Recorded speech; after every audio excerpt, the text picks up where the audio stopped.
Hello दोस्तों, RVSI education channel में आप सभी का स्वागत है। जैसा कि आप सभी को पता है कि 2022 यूपी पीसीएस जे की वैकेंसी आ चुकी हैं, जिसमें प्रीलिम्स में जूरिस्प्रूडेंस एक वेरी इंपॉर्टेंट टॉपिक है, जहां से बहुत सारे क्वेश्चन पुटअप किए जाते हैं। मैं आज आप सभी के लिए मल्टीपल चॉइस क्वेश्चन जो कि प्रीवियस ईयर का है आप सभी के सामने लाई हूँ। प्लीज़ इसको देख लीजिएगा, जिसमें से विधिक सिद्धांत एवं विधिशास्त्र संबंधी धारणाएं। जिसमें पहला है विधिशास्त्र मानवीय एवं दैविक चीज़ों का ज्ञान है, न्याय व अन्याय का विज्ञान है। यह कथन किसका है? मतलब किस विधिशास्त्री का है? इसमें सी होगा अल्पियन का। इसमें देखो बताया भी गया है। अल्पियन की यह धारणा विधिशास्त्र की आदर्शवादी परिभाषा की श्रेणी में माना जाता है। मतलब कि जो अल्पियन थे वे आदर्शवादी भी थे। ये भी याद कर लेना कि आदर्शवादी, इसमें ऐसे ऐसे भी क्वेश्चन आते हैं। अल्पियन की परिभाषा के दो भाग हैं। प्रथम भाग में समाज के लोगों के संबंधों को निर्धारित करने वाले दैवी या मानवीय स्रोतों द्वारा प्राप्त विधियों का अध्ययन अपेक्षित है। मतलब कि पहले भाग में जो है वो दैवी या मानवीय स्रोतों द्वारा प्राप्त विधियों का अध्ययन है, और दूसरी भाग में जो है वो विधिशास्त्र को ऐसा विज्ञान माना गया है जिसके द्वारा न्याय को अन्याय से अलग किया जा सके। अल्पियन की परिभाषा जैमिनी द्वारा दी गई विधि धर्म की परिभाषा के सन्निकट है। इसमें एक क्वेश्चन और भी बन सकता है, जैसे इसमें कहा गया है कि अल्पियन की परिभाषा जैमिनी द्वारा दी गई विधि धर्म की परिभाषा के सन्निकट है, मतलब उनसे मिलती जुलती है, तो ऐसे आ सकता है। और दूसरा इसमें जो है किसने कहा था कि विधिशास्त्र विधि का नेत्र है? विधिशास्त्र विधि का नेत्र है, किसने कहा था? लास्की।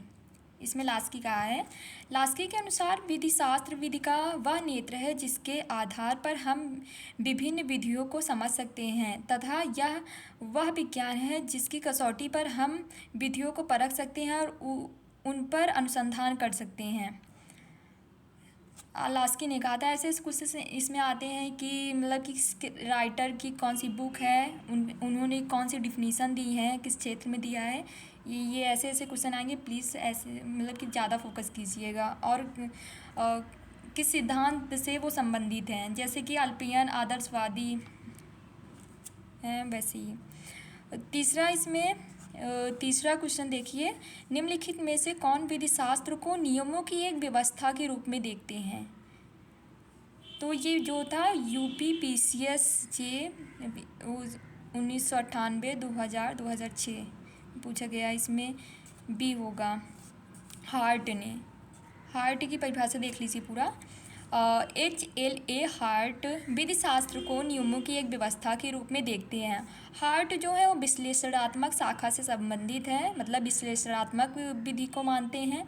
हार्ट ने ऑस्टिन से अलग विचार व्यक्त करते हुए कहा कि निश्चयात्मक विधि को न्याय तथा नैतिकता से पूर्ण रूप से अलग नहीं किया जा सकता है। तो उसको परिभाषित किया है नियमों की एक व्यवस्था के रूप में वो देखते हैं। तो 4 क्वेश्चन लेते हैं क्या है। इसमें कहा गया है विधि दर्शन में कैटेगोरिकल इम्परेटिव सुनिश्चित आदेश का सिद्धांत प्रतिपादित किया गया था। मतलब किसके द्वारा किया गया ये? तो इसमें होगा इमैनुएल कांट द्वारा, मतलब कांट द्वारा ये कहा गया था।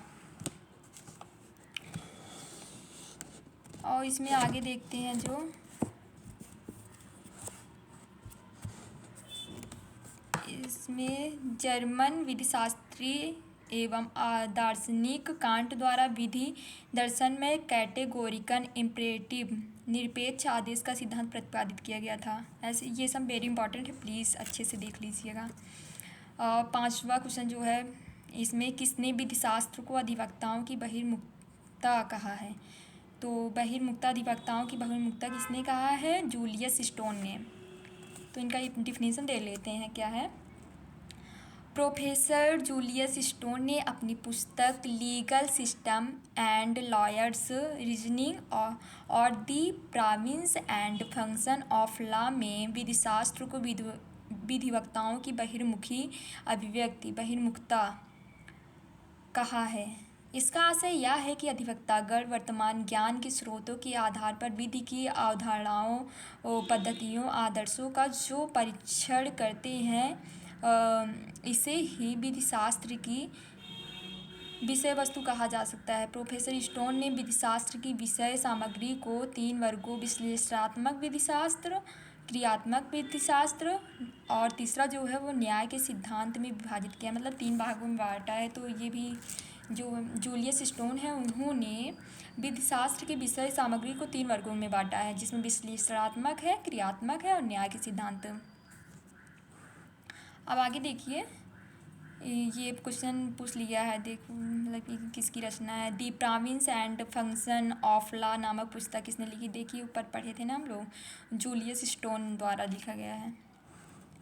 और इसके बाद 7वां है, विधि अनिश्चित है और विधि की अनिश्चितता एक विधिक कपोल कल्पना है।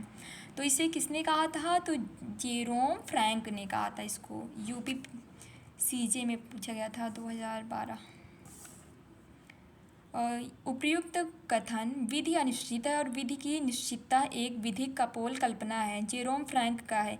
ये एक अमेरिकन यथार्थवादी थे। इनकी 2 पुस्तकें थी, लॉ एंड द मास्टरमाइंड और कोड्स ऑन ट्रायल।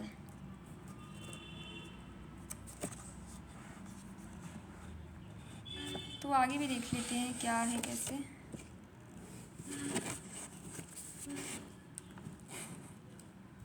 इसमें देख लीजिए,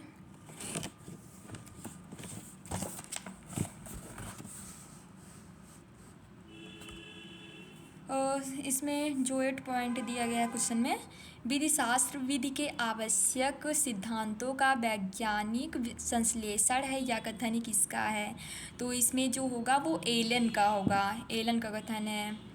UPCJ 2015 और 2018 में पूछा गया था, लेकिन ऐसे क्वेश्चन PCSJ में भी आ सकते हैं। तो इसमें कहा गया है कि उपयुक्त कथन विश्लेषणात्मक विचारधारा की विधिशास्त्री एलन का है। एलन अपनी किताब लीगल ड्यूटी में विधिशास्त्र को विधि के मूल सिद्धांतों का वैज्ञानिक संश्लेषण कहा है।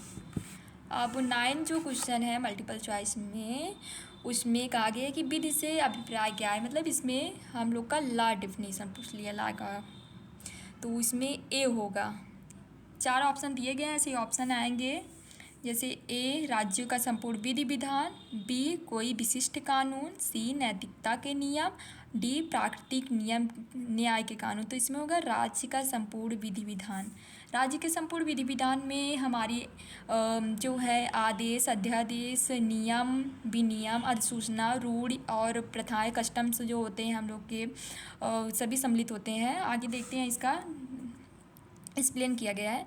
विधि से अभिप्राय राज्य के संपूर्ण विधि विधान से होता है या किसी विशिष्ट कानून द्वारा सीमित नहीं होता है। वस्तुतः विधि के अंतर्गत स्वयं प्रत्यक्ष विधि और विधि का बल रखने वाले कोई अध्यादेश, आदेश, उपविधि, नियम, विनियम, अधिसूचना, रूढ़ि या प्रथा इत्यादि सभी शामिल माने जाते हैं। और इसमें हम देख लेते हैं 10वां क्वेश्चन, नैसर्गिक विधि का विचार सर्वप्रथम प्रकट हुआ था। जो नैसर्गिक मीन्स होता है प्राकृतिक, नेचुरल जस्टिस। और इसका जो सर्वप्रथम विचार है किसके द्वारा प्रकट किया गया था, तो इसमें होगा यूनानी ग्रीक विचारधारा से, सबसे पहले यूनानी द्वारा किया गया था। तो आगे देख लेते हैं इसको।